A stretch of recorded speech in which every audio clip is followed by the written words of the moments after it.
और बाला साहब जो वर्ल्ड के सबसे महान हिंदूवादी नेता माने जाते थे, कोई भी तैयार नहीं है इस बात को मानने के लिए कि उद्धव ठाकरे बाला साहब ठाकरे की औलाद है।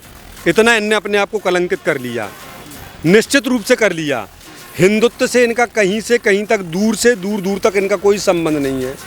मैदान साफ कर लिया। बाला साहब ठाकरे ने अपने जीवन में खून का एक एक कतरा, पसीना की एक एक बूंद हिंदुत्व के लिए, भारत के उत्थान के लिए लगा दी। और उद्धव ठाकरे, इसने नोटों की खातिर, इसको हर हाल में सत्ता में आना था। तो आप विचार करो, बाला साहब ठाकरे ठोक कर के कहते थे कि हम कभी जीवन में कांग्रेस के साथ समझौता नहीं करेंगे। आपने आपकी अदालत में देखा होगा उनका कार्यक्रम, ऐसे 50 वीडियो वर्तमान में प्रमाण हैं जहां पर बाला साहब ठाकरे कहते थे कि हम अपने जीवन में कभी भी कांग्रेस और एनसीपी से कभी भी समझौता नहीं करेंगे। बेटे ने तो कर दिया। हाँ, मगर इसी कारण से उद्धव ठाकरे की सूरत देखने के लिए कोई हिंदू भारत में तैयार नहीं है। ऐसे जैसे कांग्रेस के बंटा ढार में दिग्विजय सिंह का हाथ है, इसी प्रकार से एक जो सपोला जो शिवसेना में पल रहा है, उद्धव ठाकरे उसको दूध पिलाते हैं, वह जहर इनके ऊपर ही उगलता है। वो ऐसे संजय राउत शिवसेना के सबसे पतन में सबसे बड़ा यदि कोई कारण है तो यह संजय राउत है। इनका सुपड़ा साफ उसी दिन हो गया था जब इनने गद्दार कांग्रेस और एनसीपी, शरद पवार की पार्टी से समझौता करके जब इनने सत्ता पर स्थापित हुए थे। भारत में चारों तरफ से इनकी पार्टी की ओर थू थू हो रही थी। कोई भी भारत में मानने को तैयार नहीं था कि उद्धव ठाकरे बाला साहब की औलाद है। जिस दिन इनने बीजेपी के साथ बहुत बड़ा धोखा करके, जबकि जितने भी इनकी लगभग 55 इनकी सीटें थीं, 55 इनके विधायक थे स्वयं शिवसेना के, 55 के 55 देवेंद्र फडणवीस के नाम पर जीते थे। देवेंद्र फडणवीस भी मोदी के नाम पर जीता था। पूरी की पूरी सीटें इनकी बीजेपी के नाम पर आई थी, क्योंकि लोगों को पता था कि इन दोनों को मिलकर के सरकार बनाना है। तो बीजेपी के चक्कर में इनकी 55 सीटें आई थीं, वरना इनकी एक भी सीट आने वाली नहीं थी। हम डंके की चोट पर कह सकते हैं, अगर आज के दिन वहाँ पर चुनाव करा लिए जाएं तो एक भी सीट ना एनसीपी की, ना कांग्रेस की, ना शिवसेना की।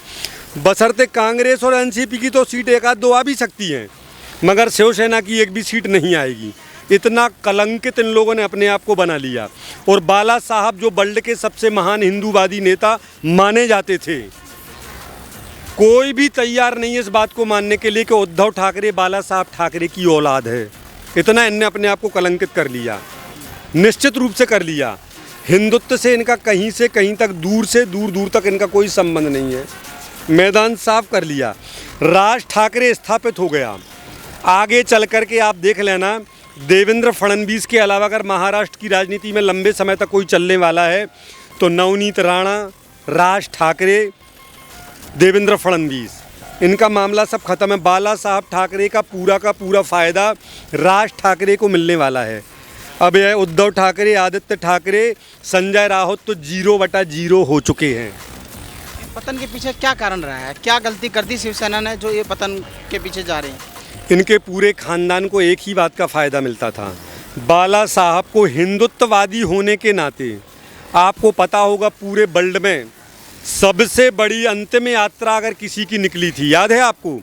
इंडिया में नहीं, पूरे वर्ल्ड में सबसे बड़ी अंतिम यात्रा किसी की थी तो उस शख्स का नाम था बाला साहब ठाकरे। कारण क्या है? उन्होंने अपना पूरा जीवन हिंदुत्व के लिए, सनातन धर्म के उत्थान के लिए, भारत हिंदुस्तान के उत्थान के लिए, उनका सपना था कि भारत को हमें सोने की चिड़िया और विश्वगुरु बनाना है। बाला साहब ठाकरे ने अपने जीवन में खून का एक एक कतरा, पसीना की एक एक बूंद हिंदुत्व के लिए, भारत के उत्थान के लिए लगा दी। और उद्धव ठाकरे, इसने नोटों की खातिर, इसको हर हाल में सत्ता में आना था। तो आप विचार करो, बाला साहब ठाकरे ठोक कर के कहते थे कि हम कभी जीवन में कांग्रेस के साथ समझौता नहीं करेंगे। आपने आपकी अदालत में देखा होगा उनका कार्यक्रम, ऐसे 50 वीडियो वर्तमान में प्रमाण हैं जहां पर बाला साहब ठाकरे कहते थे कि हम अपने जीवन में कभी भी कांग्रेस और एनसीपी से कभी भी समझौता नहीं करेंगे। बेटे ने तो कर दिया। हाँ, मगर इसी कारण से उद्धव ठाकरे की सूरत देखने के लिए कोई हिंदू भारत में तैयार नहीं है। आदित्य ठाकरे की शक्ल देखने के लिए विश्व का कोई भी हिंदू तैयार नहीं है। संजय राउत की शक्ल देखने के लिए कोई हिंदू तैयार नहीं है। इसके पीछे कारण क्या है? हिंदुओं को पता लग गया कि इस गद्दार ने हिंदुत्व के नाम पर कितना बड़ा धोखा हम लोगों के साथ किया है, कितना बड़ा छल कपट किया है। इन कारणों से इनको कभी भी हिंदुओं का एक भी वोट नहीं मिलेगा। अपने हाथ से ऐसा कर लिया और मात्र नोटों की खातिर।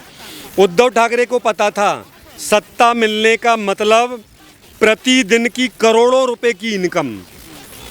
आज स्थिति है बन गई कि आज से लेकर आप देख लेना, नींद की गोली खा करके सोएगा।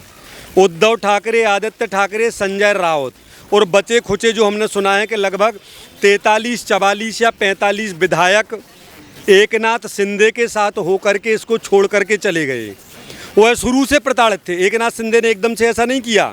उसने तब से लेके 2.5 साल में अब तक इनको कम से कम 2.5 लाख बार समझाया कि देखो उद्धव जी, हम आपके साथ बाला साहब ठाकरे जी की विचारधारा के कारण थे, हम हिंदुत्व के कारण आपके साथ थे, परंतु आपने उसको एकदम छोड़ दिया और आप मुल्ला मौलवियों के समर्थन में जो देशद्रोही लोग हैं, जो गद्दार हैं, जो निरंतर भारत का बुरा सोचते हैं, जो आतंकवाद, नक्सलवाद, माओवाद, ऐसे कम्युनिस्टवादी विचारधारा का को प्रोत्साहन देते हैं, हमेशा भारत विरोधी ताकतों को साथ देते हैं, तो तुम ऐसे गद्दारों के साथ मिलकर के तुमने सरकार बना ली, जो भारत के पतन में सबसे बड़े कारण हैं।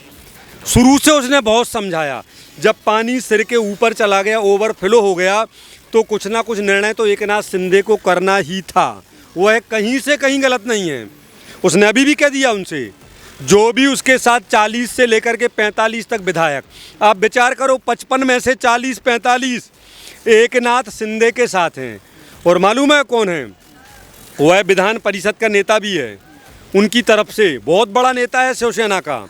तो उसने अभी भी उद्धव ठाकरे से जब उसकी फ़ोन पर बात हुई, संजय राउत से बात हुई, तो उसने कहा एनसीपी और कांग्रेस को छोड़कर के अगर बीजेपी के साथ सरकार बनाने को तैयार हो तो हम रेडी हैं, इसके अलावा दूसरा कोई उपाय नहीं है, ऐसा उसने उद्धव ठाकरे से कह दिया एकनाथ शिंदे ने। बहुत अच्छी विचारधारा है। अगर यह हटते हैं तो इनका अस्तित्व ही समाप्त हो जाएगा।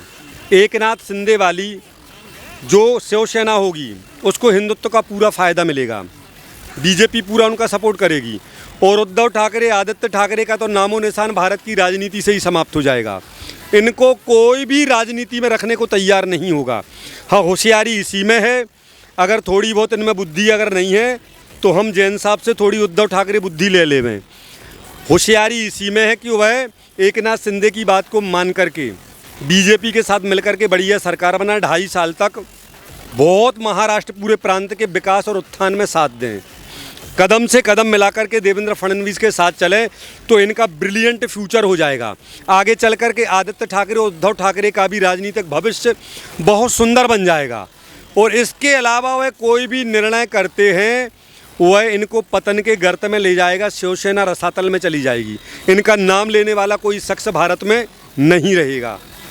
ये संजय राउत तो कह रहे हैं कि बीजेपी जो है वो शिवसेना के विधायकों को बंदिक बना रखा है वहाँ पर। हम आपसे पूछते हैं, वह कोई छोटे छोटे बच्चे हैं क्या 2-2, 4-4 महीने के? आज एक 6 साल के बच्चे को बांध के दिखा दो।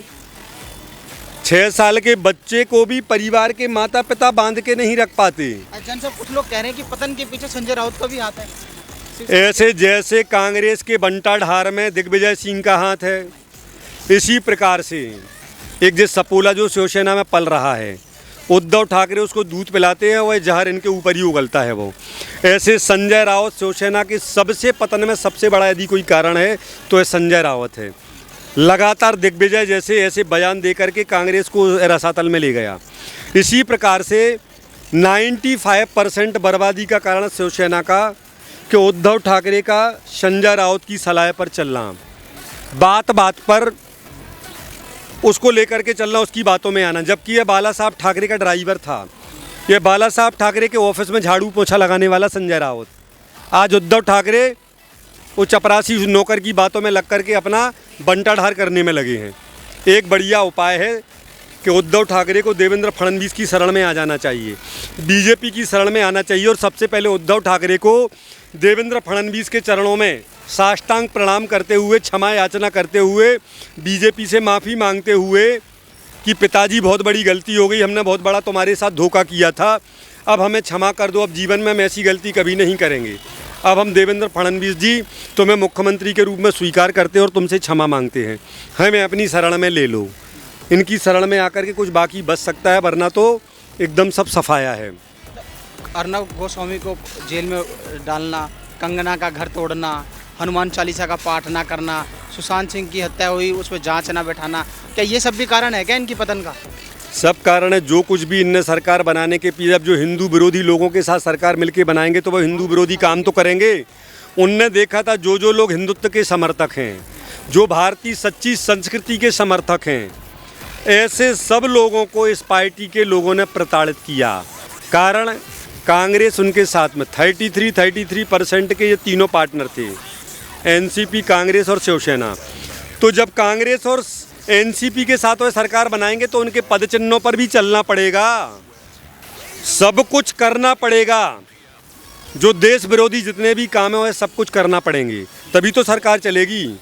अब 2.5 साल में आप हिसाब लगा लो, एनसीपी वालों ने भी अरबों खरबों रुपया कमा लिया, कांग्रेस वालों ने भी अरबों खरबों रुपया कमा लिया और शिवसेना में भी अरबों खरबों रुपया कमा लिया। सचिन वाजे, अनिल देशमुख जैसे लोग, उसके ऊपर भी अरबों रुपए का घोटाला का दोष है। इनका ही नेता है, वो मंत्री था अनिल देशमुख। एक और वो कौन सा नवाब मलिक है। ऐसे, हाँ बिल्कुल ऐसे लोग कि जितनी भी घटनाएं घटी हैं, मैं दावे के साथ कह सकता हूँ सुशांत सिंह की आत्महत्या उसने जो किया था, लटका हुआ पाया गया था, वह उसके पीछे भी इन लोगों का ही हाथ निकलने वाला है। आज नहीं तो कल यह सबके सब लोग उसके पीछे आएंगे, पक्की बात है। तो इनने तब से लेकर के सिर्फ राष्ट्र विरोधी पूरे के पूरे काम किए हैं। राष्ट्र के उत्थान वाला शिवसेना ने सरकार बनाने के बाद एक भी काम नहीं किया। इसके पीछे कारण है कांग्रेस, जो देशद्रोही पार्टी है, देश विरोधी लोग हैं, उनके साथ रह करके तुम देश हित के काम कैसे कर सकते हो? सब बर्बादी के ही काम किए हैं। अब तो इनके पास एकमात्र उपाय है बीजेपी की शरण में आकर के अपने पापों को धोना, उसका पश्चाताप करना और अच्छे तरीके से बाकी का 2.5 साल उत्थान और महाराष्ट्र के उत्थान और विकास में लगाना और अपने 2.5 साल के पापों का बीजेपी की शरण में आकर के प्रक्षालन करना, इतना ही। जैन साहब क्या लग रहा है, आज इस्तीफा दे देंगे उद्धव ठाकरे? हमें तो लग रहा है 2-3 दिन के अंदर देवेंद्र फडणवीस मुख्यमंत्री बन जाएगा और वास्तव में महाराष्ट्र का मुख्यमंत्री बनने के लायक। पूरी की पूरी सीटें, जो 106 सीटें लगभग बीजेपी की, 55 सीटें शिवसेना की, यह 55 और जोड़ दो, यह 55 और 6 161 पूरी की पूरी सीटें देवेंद्र फडणवीस के नाम पर ही आई थीं। अगर शिवसेना अपनी दम पर चुनाव लड़ती तो एक भी सीट उद्धव ठाकरे भी चुनाव हार जाता, संजय राउत भी चुनाव हारता, कोई भी चुनाव जीतने वाला नहीं था। सबने वोट इसलिए दिया था कि शिवसेना को दो या बीजेपी को दो, इनको देवेंद्र फडणवीस को ही मुख्यमंत्री बनना है। सबको पता था कि मुख्यमंत्री देवेंद्र फडणवीस को ही बनना है। वो तो इन गद्दारों ने बाद में एंड टाइम पर धोखा कर दिया। और आज भी सबसे बड़ी पार्टी कौन है? सबसे डबल इनकी 55 है तो बीजेपी की 106 हैं, वैसे ही दुगनी सीटें उनकी हैं। तो ऐसा इनने शुरू से किया। हमने लास्ट में आपसे क्या कहा, अगर थोड़ी भी बुद्धि, अगर उद्धव ठाकरे के खून में अगर बाला साहब ठाकरे का अंश भी अगर है, तो उसको अपनी बुद्धि का परिचय देते हुए देवेंद्र फडणवीस की शरण में आकर के कहना चाहिए कि हे देवेंद्र जी, हमने आपको मुख्यमंत्री के रूप में स्वीकार कर लिया। अब 2.5 साल तक अपने साथ में रख करके हमें पापों का प्रक्षालन करने का अवसर प्रदान कीजिए, पाप प्रक्षालन करने का मौका दीजिए और अच्छे तरीके से 2.5 साल तक महाराष्ट्र के उत्थान और विकास में हम भी आपका पूरे तरीके से साथ देंगे।